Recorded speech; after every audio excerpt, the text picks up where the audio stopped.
नमस्कार दोस्तों, एक बार फिर से अपने YouTube चैनल पे खुशी न्यूज भोजपुरी में आप सबका स्वागत करता हूं। आज मैं आप सभी बताने वाला हूं भोजपुरी की जुबली स्टार दिनेश लाल निरहुआ जी के बहुत ही जबरदस्त शानदार पारिवारिक फिल्म के बारे में, जिस फिल्म का नाम है मैं मैके चली जाऊंगी। इसी फिल्म के बारे में आप लोगों को बहुत बड़ा जानकारी देने वाला हूँ। यानी ये बताने वाला भोजपुरी की जुबली स्टार दिनेश लाल निरहुआ जी का ये पहला फिल्म होगा जो सिनेमा घरों से पहले टीवी पे चलाया जाने वाला है। इसी फिल्म के बारे में आप लोग को बहुत बड़ा जानकारी देने वाला हूँ। हाँ तो दोस्तों, हमारे इस वीडियो को पूरा देखिएगा, तभी आप लोगों को पूरा बात समझ में। अगर दोस्तों हमारे चैनल पे आप लोग नए हैं, सब्सक्राइब कर ले, क्योंकि हमारे चैनल पे भोजपुरी फिल्म का हर खबर सबसे पहले मिलता है। इससे पहले आप सभी बताना चाहते दोस्तों, भोजपुरी की जुबली स्टार दिनेश लाल निरहुआ जी की फिल्म मैं मैके चली जाऊंगी। इस फिल्म के स्टार कास्ट में नजर आएंगे भोजपुरी की जुबली स्टार दिनेश लाल निरहुआ जी, अमरपाली दुबे। वहीं इस फिल्म के अन्य कलाकार की बात कीजिए, भोजपुरी इंडस्ट्री के छोटे बड़े कलाकार इस फिल्म में नजर आने वाले हैं। वहीं इस फिल्म की कहानी की बात कीजिए तो रोमांटिक, लव स्टोरी, इमोशनल, पारिवारिक और थोड़ा बहुत कॉमेडी फिल्म होने वाला है, जो कि भोजपुरी दर्शक फिल्म टीवी पे काफी ज्यादा पसंद भी आने वाला है। इस फिल्म के गाने की बात किया जाए, इस फिल्म के सभी गाने बहुत ही जबरदस्त शानदार गाने होने वाले हैं। हाँ तो चलिए दोस्तों, आप सभी बताना चाहता हूँ भोजपुरी के जुबली स्टार दिनेश लाल निरहुआ जी की फिल्म मैं मैके चली जाऊंगी। इस फिल्म को एप्लीकेशन कब, कितने बजे, किस टीवी चैनल पे चलाया जाने वाला है। मीडिया रिपोर्ट के माध्यम से बताया जा रहा है भोजपुरी की जुबली स्टार दिनेश लाल निरहुआ जी की फिल्म में मैके चली जाऊंगी। इस फिल्म को एप्लीकेशन रिलीज किया जा रहा है 2 नवंबर को शाम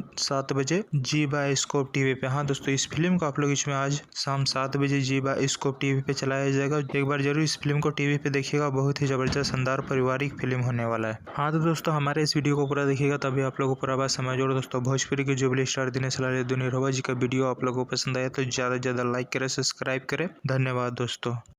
टीवी पर पहला बार मैं मैके चली जाऊंगी 2 नवंबर शाम 7 बजे जी बायोस्कोप पर।